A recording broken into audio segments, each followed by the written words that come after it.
And we are live. Trying to get rid of a few of the interruptions from the mat.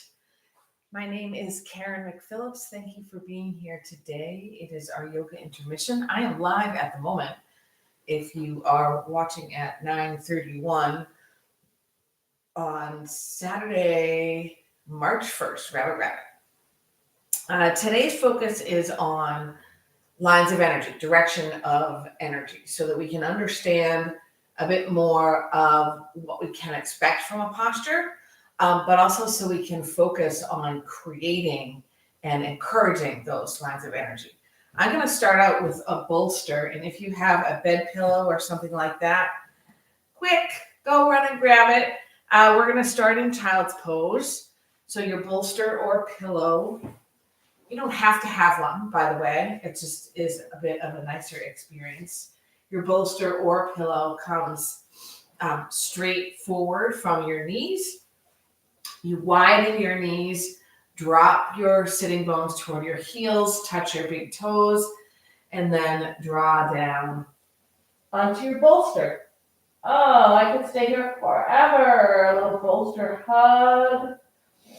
Now, the question is, what sensations are you experiencing and where?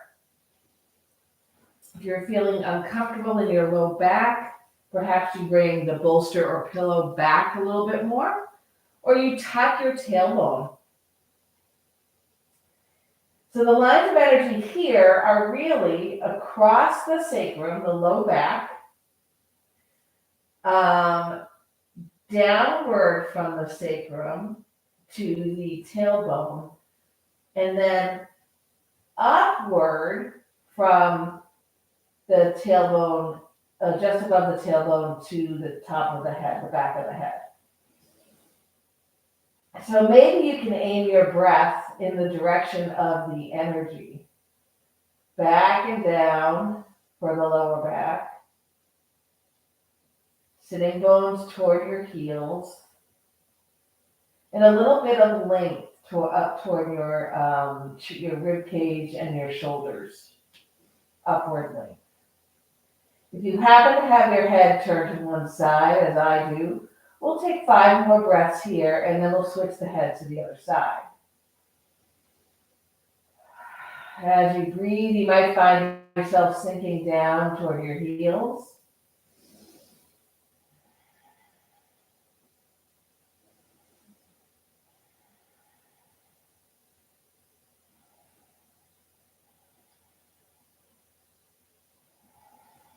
And then we turn our head, inhale up, exhale down. Imagine the breath moving up and down the spine, stretching out all of the knuckles of the spine, the tailbone, and the breath as well moving across the lower back at the sacrum.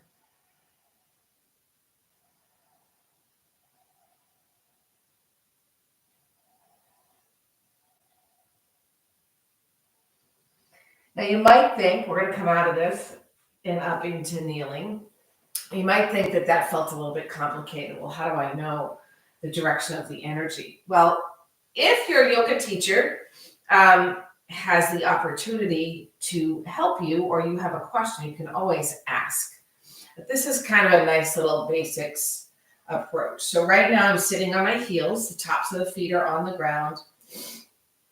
And we're getting tall. So what does getting tall mean? Getting tall means both the energy of the pelvis moving down and forward, or the low back moving down and forward, which brings the pelvis forward, and then a lifting up from the top of the pelvis through the breastbone all the way up to the throat, and then the crown of the head. Very simple posture, but working toward balance and length in the spine. We're opening up the tops of our feet.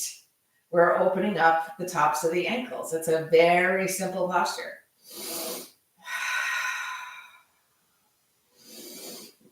Next breath in, squeeze the shoulders up to the ears. Breathe in, breathe in, breathe in. Squeeze them behind you and release it all.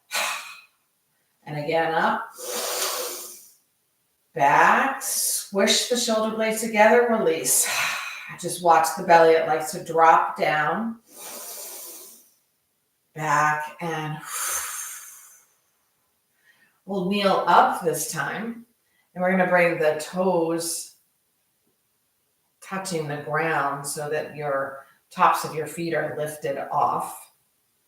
Now we're kind of stretching out the toes. And if you'd like to bring your arms out in front of you and lock them into your shoulders, then same thing. We're drawing down with the tailbone, forward and up with the pelvis, and up from the top of the pelvis all the way to the breastbone, the throat, and then the top of the head. And maybe we very slowly come down on our heels, opening up the soles of the feet a little bit more. Rise back up. Come back down. It's a breath out. Breath in, rises up. Feel the line of energy. Feel the activation of the muscles. Draw down and draw up. We're going to sweep the arms up overhead. Bring the hands to the heart. Untuck your toes and take a little, a little bike stand, sort of, with your left leg. You're just going to move the foot a little closer to the outer edge of your mat, but the knee stays where it is. And we're going to go ahead and stretch out the right foot. You want your right toes pointing forward. So what are we doing here? We're opening up the hips, especially in this area. So sort of your hip flexor, but also the inside muscles of the legs, the adductors. Or is that the abductors? I forget which. So we're going to send both arms high. Sense where the energy is going. Obviously, we have some rising up, right? We're making the torso long. We still want to draw the tailbone down. We have energy then coming out from the hip or down from the armpit and out from the hip to stretch this leg. We're going to stretch even farther, adding a side body stretch to that by tilting over to the right. You might feel this now in your left quad, but keep the toes, like the 3 points of your right foot plus the outer edge, really pressed into the earth. So you have energy coming from the outside of the left knee all the way up to the tip of the middle finger. And then energy coming down from the neck through the shoulder to the right middle fingertip, all the way down to the leg, as well as the hip down to the foot. Might sound a little bit confusing, but if you imagine like you're drawing a stick figure and you start in the spot where the energy is going to move in a direction, you would draw from the knee up and from the neck and shoulder and hip down and out. Beautiful. We're going to come into a three-legged tabletop, lifting that right leg. We're going to sweep it above the left. As you know, this is my favorite glute stretch. The shoelace side of the leg of the foot is on the floor. And then we glide the front of the right hip back and draw to the forearms. So take a moment to feel what you feel. Where do you feel sensation? Definitely in the left glutes. Energy from the arms pushing in and the pads of the fingers pushing into the ground and drawing the mat backwards, sort of. And then maybe you tuck your right toes under, float the knee off the mat, and then you can feel energy moving from your low back all the way to your right heel.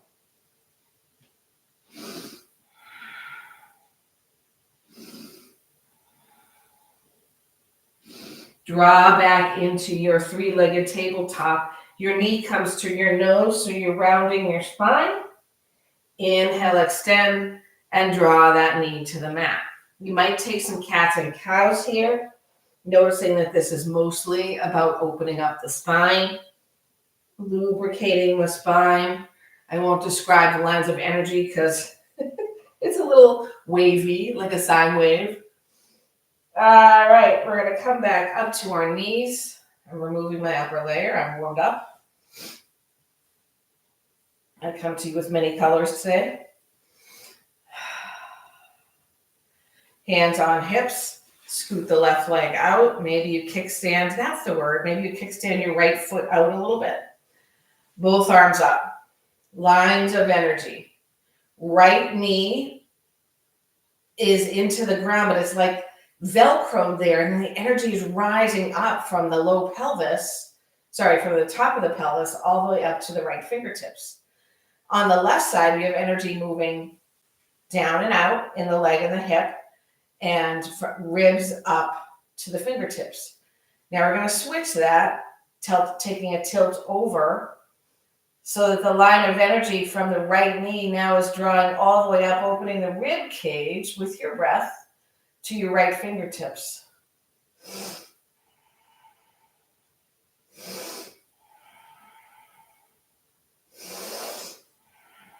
Such a yummy, yummy, yummy posture.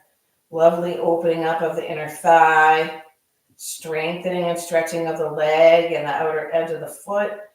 And we come back down. Lift that leg up, sweep it above the right calf. Maybe we take a peek there. Top of the foot comes to the ground, and then we glide the front of the right hip back to the the left hip to the right heel.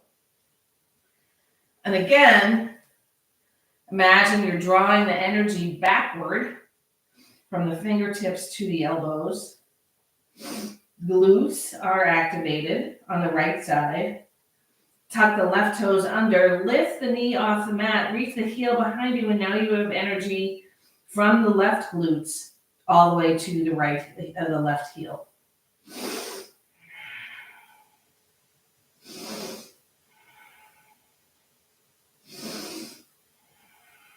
We're going to work our way into a forearm tabletop. I have my socks on, I'm not sure how that's going to work. But we're coming nice and long. Energy is moving out your heels. So from your low back all the way to your heels.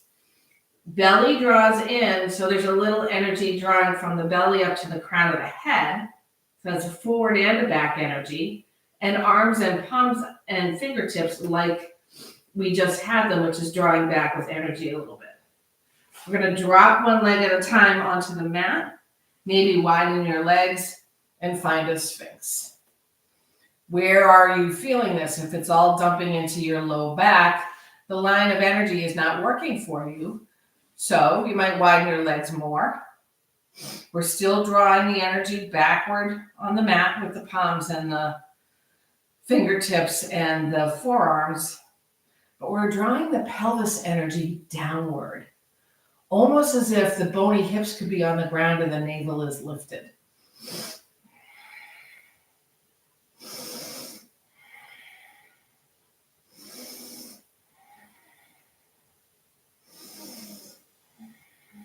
Find your way into your forearm tabletop again, tucking your tailbone. I'm actually going to take my socks off and find your cat-cows.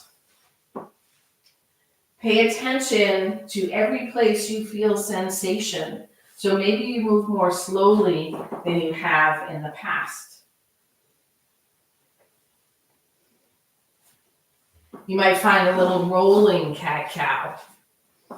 So you're moving the energy line back to the heels, and then the heart moves forward, and then we come up with a straight back. So your cow is low, your cat is high, and then you draw the sitting bones back again to create a low cow and a high cat.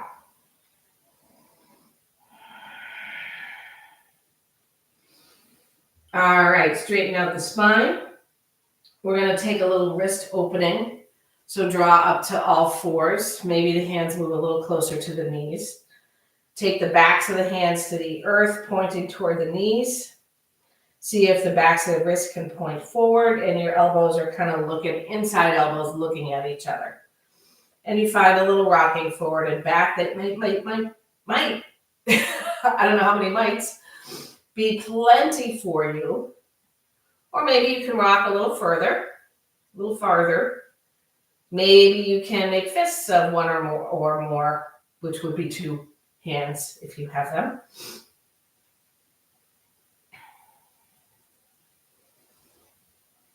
So here the energy is really all about the rocking and the energy of the opening. So the back of the wrist moving down and back, while from the wrist upward, you're working length. And we're going to take that opposite, so palms to the mat, fingers point either left and right or toward your knees, doesn't matter how far. But if possible, your inner wrists are pointing forward and your inner elbows are pointing forward. And you take the same thing here.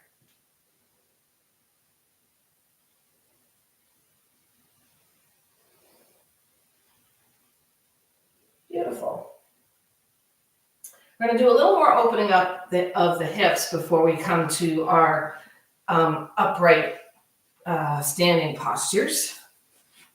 We're going to start with the soles of the feet together, a nice big diamond inside the legs. We sit up really tall. So what are the lines of energy here? What are the directions of energy? The sitting bones, again, connected like they're clamped into the earth. So they're moving down. Tailbone moving forward, and then the top of the pelvis to the ribs, to the neck, to the crown of the head. Line of energy is up, creating a length for you, creating more space for your rib cage, which then gives you more space to breathe. We keep the hands to start with on the legs. You might say, well, if this is a hip opener, what's happening there? Well, it's kind of soft right now. We're going to move it into something a bit more active is not the right word, but hard is also not the right word. We're going to move it deeper in just a moment. First, we're going to take a twist. Take your right hand, place it behind you, fingers facing away from your body. Take your left hand outside your right knee. Sit up really tall, so keep that same line of energy with the spine. Sitting bones connected, pelvis forward, length from the top of the pelvis all the way up to the crown of the head. So your shoulders will open a little bit and your heart lifts a little bit. We breathe in. On an exhale, we twist. And now we're changing the direction of the energy. We're changing it from the right sitting bone all the way to the left shoulder.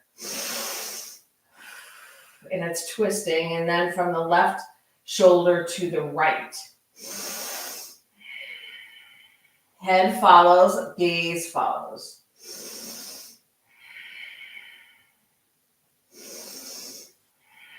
And inhale takes us to center. Sit up nice and tall again.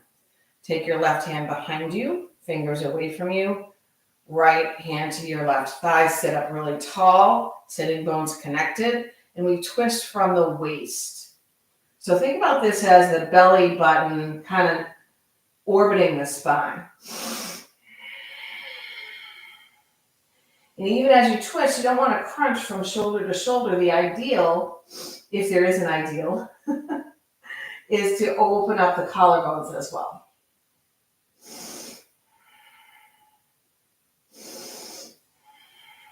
Inhale, front and center. We will take the hip opener a bit deeper by tucking the wrists or the hands underneath the ankles. If they can reach the tops of your feet, great.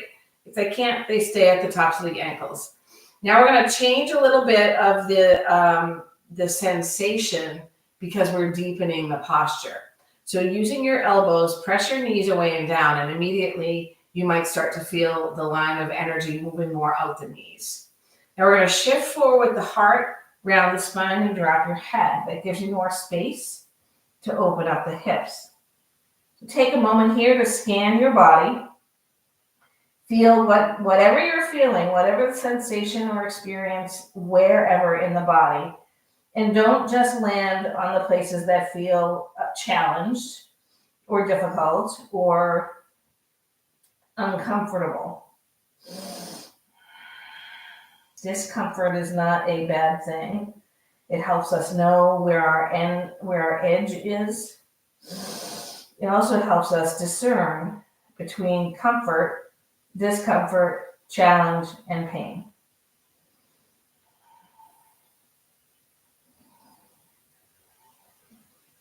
Tightening up the belly, rise up to your seat.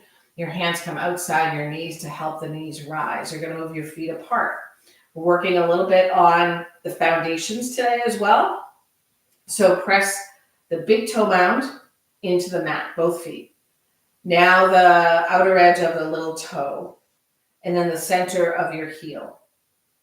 Not that easy for many of us because both feet are not identical, but the feet are not identical. They're not symmetrical. We like to think we're symmetrical, but have you ever seen that, I forget what it was on, but where they turn your face upside down and everybody looks better, however you want to measure that. But if you turn it right side up and then you take your left side and just flip it so that you have two left sides, but they're like one face, you don't even recognize yourself. So we're sit up nice and tall, lines of energy, sitting bones into the earth, feet into the earth, pelvis a little forward, belly in and up, and we're lengthening the spine.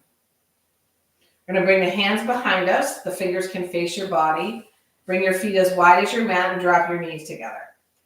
We're going to work core a little bit.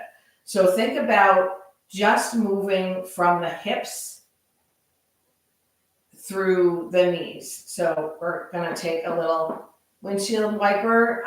We're careful that the sitting bones are not coming off the mat. So if they are, don't go as deep.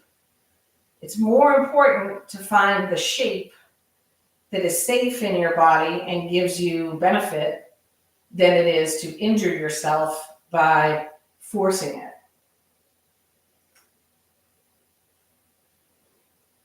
All right, very good. We're going to cross the ankles, roll over them, come to our downward dog, nice and slowly, nice and steady. And as you're coming to your downward dog, think about what's happening with the lines of energy. What direction, starting where and ending where.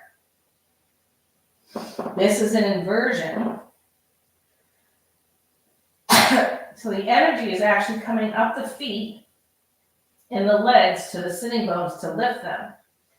And then the energy is drawing forward and down from the sacrum all the way to the crown of the head. Nod your head, shake your head, press your chest energy toward your thighs. Press your feet into the ground, even if the heels are not touching, and you'll start to feel the backs of the legs lengthen a little bit more. Rise up to the tiptoes, bend your knees a lot, look forward, and walk to your hands. Same thing here in a forward fold as downward dog.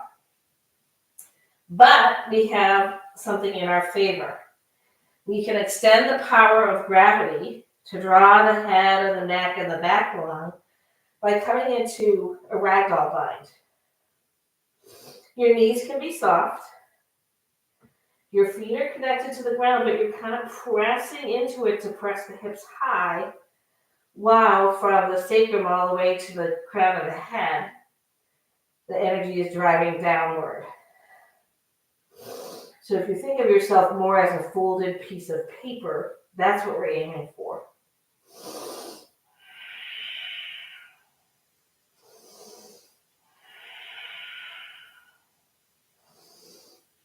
Open and close the jaw, nod and shake the head, let it all go, maybe take a little sway. We'll see if you can keep your arms in your ragdoll shape and slowly rise up to stand. Super slowly, you're pressing the floor away, driving the energy upward. And once the head is stacked onto your neck, you're going to slowly lift your arms over your head. If you have to make your window a little wider, make your window a little wider. So here we often automatically just shove the hips forward and bend the knees. See if you can draw nice and tall. For some of us, if we have that lower swoop in our back, we need to tuck the pelvis forward. If others of us tend to have the pelvis forward, maybe you bring it back a little bit. And if you don't know, after class or during class, feel free to look in the mirror. We're going to take our tilts here over to the right. And what are we doing here? We're pressing into the feet. The energy is drawing upward. On the left side, giving space to the rib cage all the way around the body and all the way out the right elbow. You're pressing into the ground with the right foot and letting that energy rise up to about the waist and then sending the energy outward. Rise back up, tilt to the other side. You're going to be surprised at how much of a workout this will feel like when you're done. Arms up overhead, palms pressed together, your gaze lifts. We're going to take a sort of combo. I think it's Tai Chi. It might be Qigong. I'm not practiced in either of those, but I have seen this done and I love it. It's sort of moving into a chair, sweeping your arms behind you with a big whoosh, and then inhaling back up to standing. So we go whoosh, whoosh. Take it 5 times. Whoosh, whoosh. In the 5th, stay crouched. Whoosh. Now see if you can take your hands onto your thighs, staying in that sort of seat shape.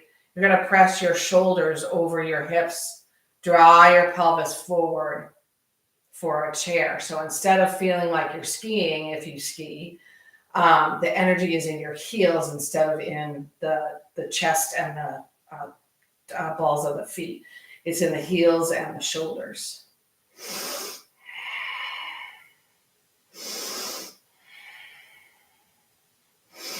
Interlace your fingers behind your back or hook them. Draw your arms nice and long. Stay in your chair.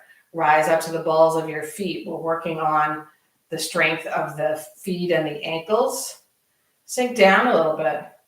Draw to your heels. Lift the toes up. Spread them nice and wide. Bring them down one at a time from the little toe to the big toe. Once again, rise to the balls of the feet. Sink down. See if you can stay there. Draw your heels down, stay low, take your forward fold. And maybe your bound hands float from your spine.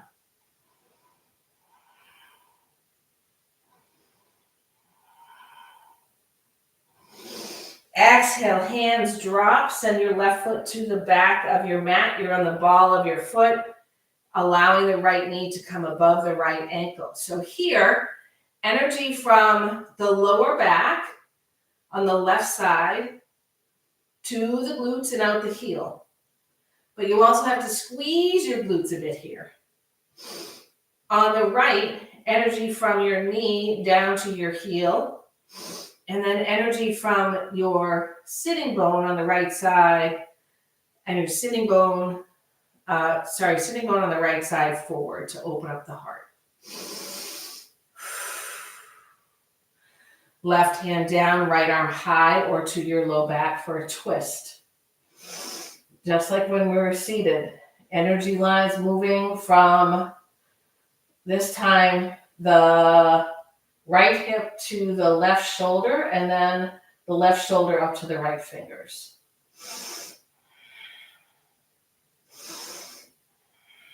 Right hand down. Shorten your stance just a tiny bit to rise up, hovering over your right leg. So from your sacrum forward on your back, and then we rise up, bending into the front knee. Open up, warrior 2. This is a hard one because there's a lot of energy going on here. Down the hip on the left side to the outer edge of the foot, up from the hips, out to the fingertips, up to the crown of the head. Reverse your warrior. Side angle. This is a really nice one because the major line of energy is from the outer edge of the left foot all the way to the left fingertips.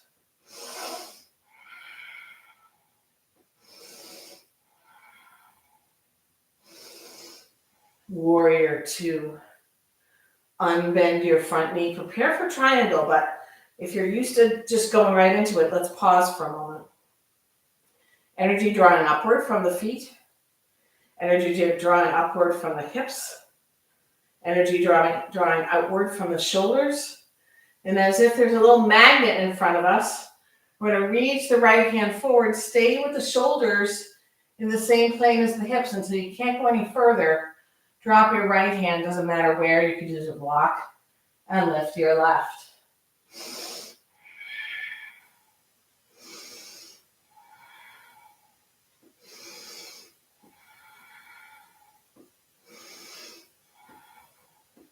Back to your warrior two for a reverse. This time we're going to windmill the hands inside the right foot, come to the ball of the back foot. Heel toe the right foot out to the right, and point your toes out to the right. We're going to take a little twist, keeping the knee up if we can. Forearm or hand on the inner right knee. Energy of the hip moving outward. Energy on the left leg moving back into the heel. And we're going to move into our full lizard. So bring both hands down. Bring your toes and heel in parallel. Drop your back knee and peel open your right foot. You might have enough space for your hip opener to come to your forearms on a block or the mat.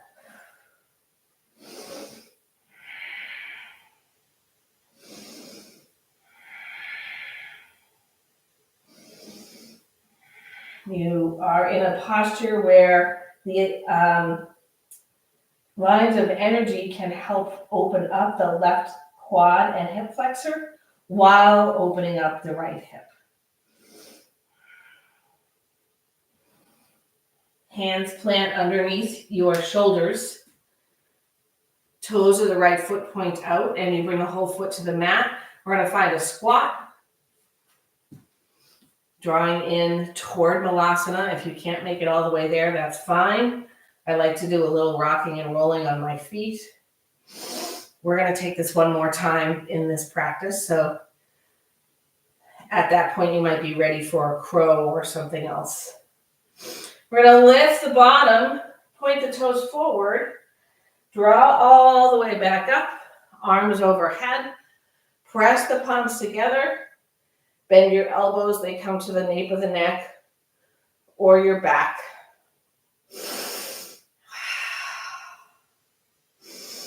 Energy line in the front of the body is moving from the top of the pelvis all the way to the crown of the head. The heart is opening. So from the back, the shoulder blades are drawing together. From the sacrum down to the tailbone, you're drawing downward and forward.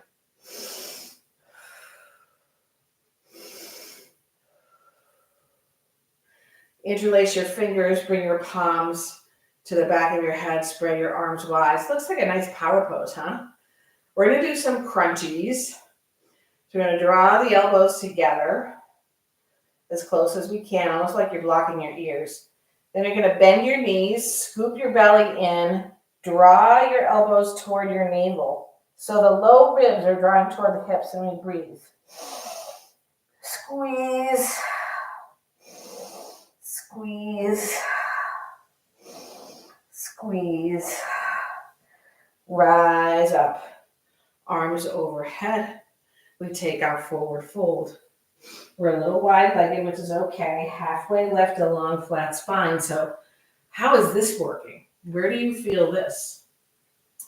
Blocks might be good under your hands, but much like down dog and standing postures, because it is sort of a standing posture / fold or crease. Energy upward from the heels and the big toe and little toe mounds all the way up to the sitting bones. Sitting bones move back, so up and back. And then from the top of the sacrum to the crown of the head, you're lifting a little up to open your heart and straighten your spine, but mostly that's a forward motion of the energy. Exhale, forward, fold. Take our runner's lunge on the other side, right foot back. Find your stance. Find your line of energy. And then we'll switch that line a little bit by taking a twist to the right. Be sure that left knee is pointing straight to the sky.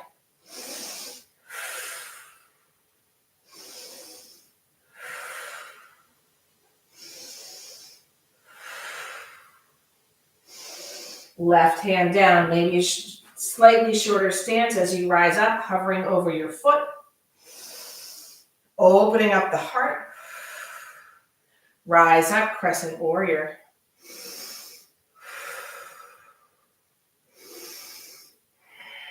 Open up, warrior two. Adjust your feet if you need to. Remember where things go. Shoulders stacked over the hips.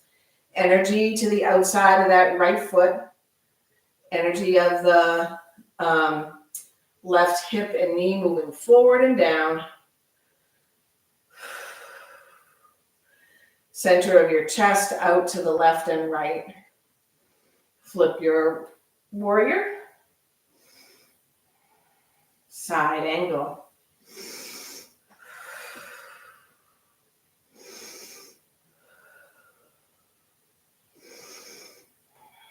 Warrior two. Reverse, straighten your front leg. Maybe shorten your stance. Right toes are pointing a little forward. And come back to the T of your warrior two. So once again, shoulders stacked over the hips. Feet helping us get tall, sturdy in the belly, lifting up. The heart's a little open. And then that magnet in front of our left hand activates. We reach until we can't reach anymore. The butt we don't want sticking out. And then we drop the left hand, raise the right. So the energy is not coming from the right fingertips down, but rather from the chest up.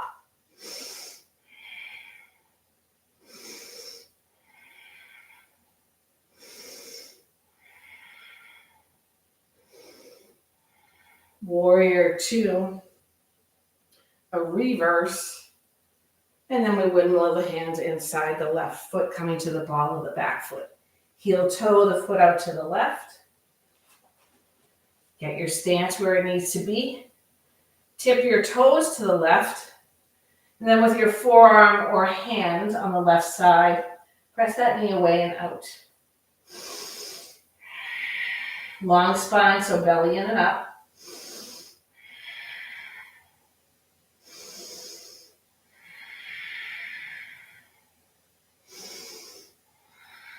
Left hand to the ground, bring your foot parallel to the mat, drop your back foot.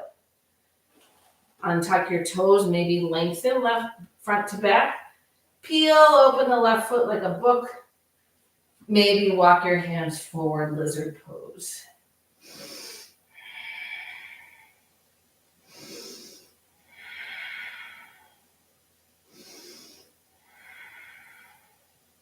I don't know about you, but over just 3.5, 4 breaths, I'm starting to feel that hip crease really open up, at least compared to what it was before. Return to the palms of your hands.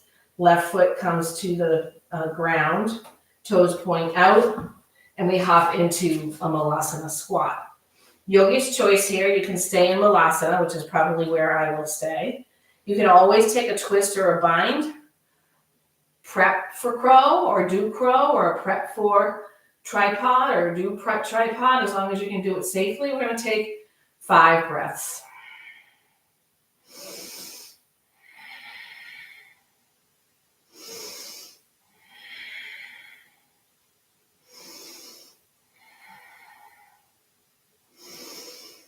Of course, I didn't think about maybe somebody taking side crow, so let's take 5 more breaths as you switch to the other side, if that's the case.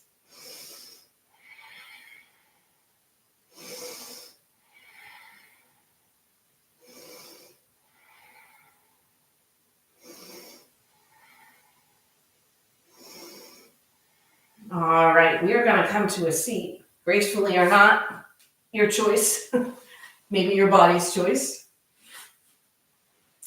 The soles of the feet on the ground, a little space between them, and some space between your bottom and the heels.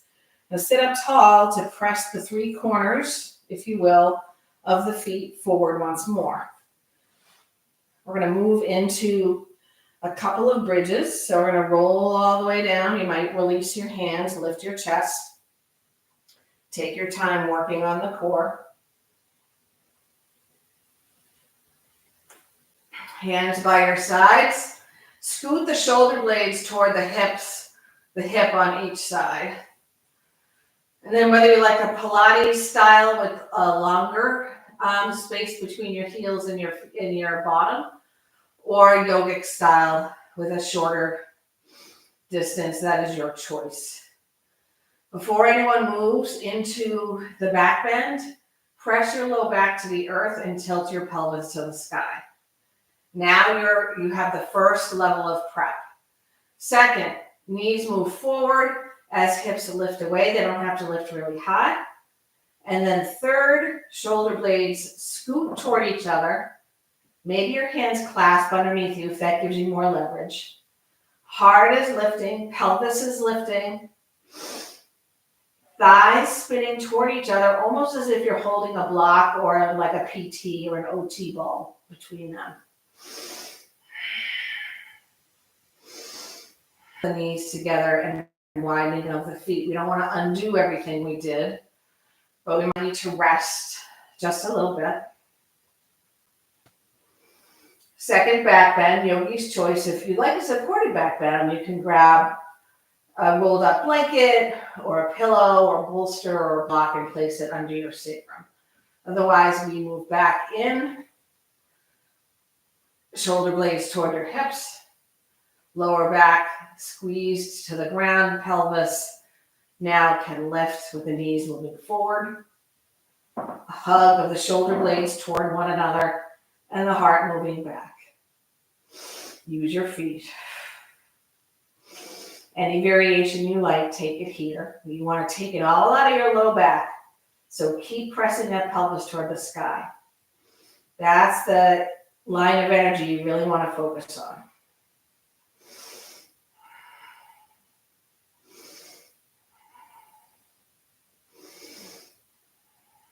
Unzip the spine to the mat. Hug the knees into the chest. Give yourself some hip circles, knee circles, or rock left and right.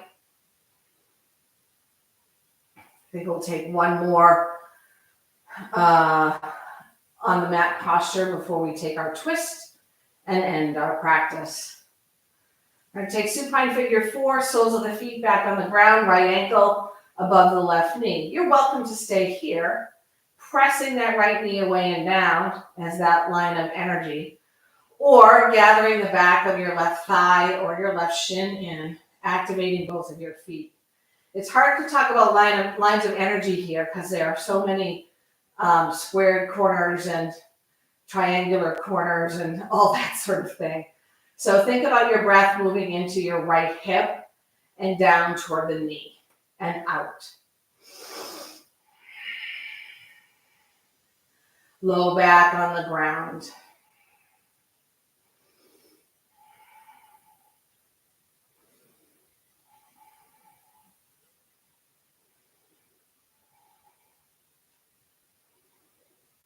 Let's go ahead and bring the left foot onto the ground and cross the right knee over the left knee like you were sitting in a chair. Scoot the left foot out to the left and then drop the knees to the right. You're finding your twist with arms out in a T and the gaze to the left. So your energy is drawing from your left hip on the back all the way around and up to the right shoulder blade. And I expect that you might be feeling some energy moving from the side of the left glute or hip over to the other side.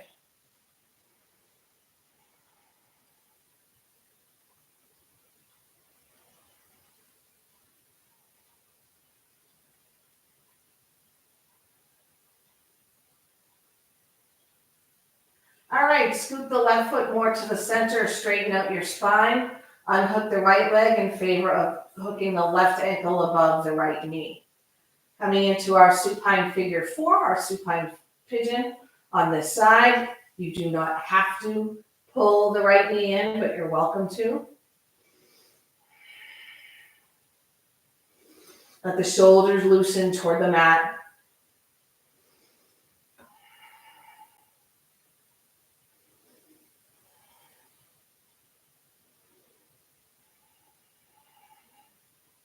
Right foot returns to the mat, left knee hooks over the right knee. We move the right foot to the right and drop the knees to the left. The gaze will move over to the right if that's possible for your body.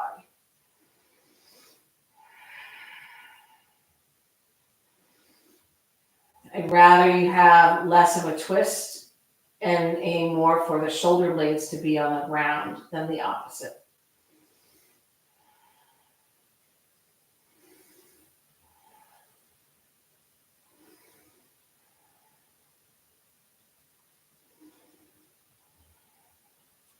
Heel toe the right foot back to the center. Straighten out your spine. Unhook your leg. And any final posture your body needs, whether that is a happy baby, a legs up the sky, a full body pencil stretch, take that here. Wherever you go, 5 breaths, please, before you move into Shavasana.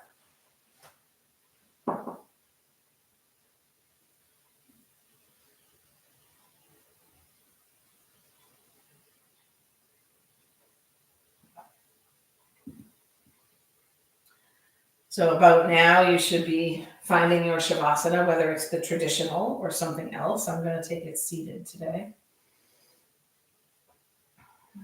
The idea with Shavasana is preparation for our actual final resting pose, meaning that this is practice for what comes next, whether you believe in reincarnation or not, a rebirth or not.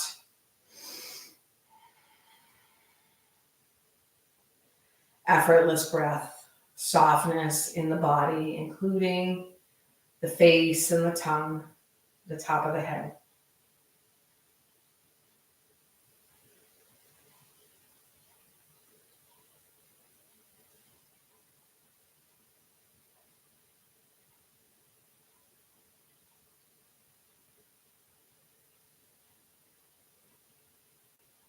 Take a nice big breath in through the nose.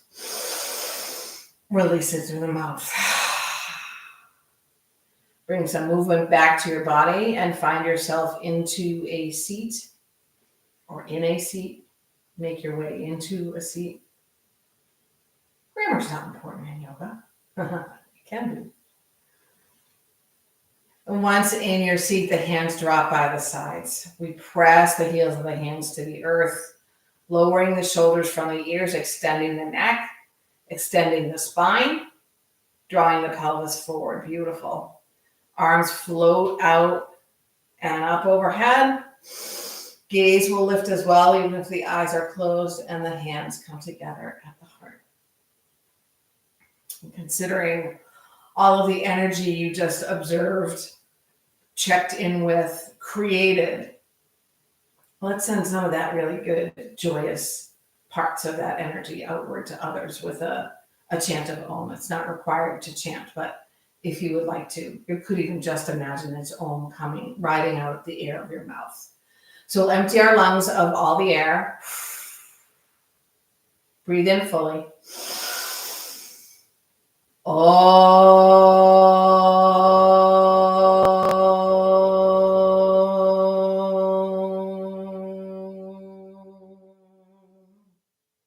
knuckles connect right at the center of your forehead.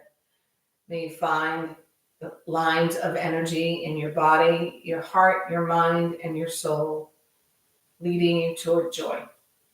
Namaste.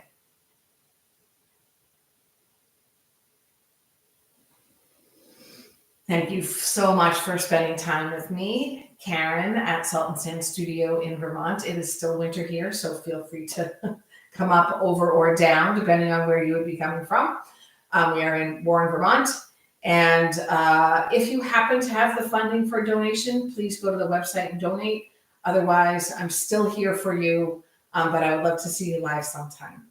If you are a teacher or know some yoga teachers who are interested in gaining more confidence with hands-on assists, I will be running a workshop in May, toward the middle end of May, at another studio in Vermont. So I'll keep you posted online about that. Have a great day or evening or morning or whatever it is you're doing. And I will see you or not see you soon.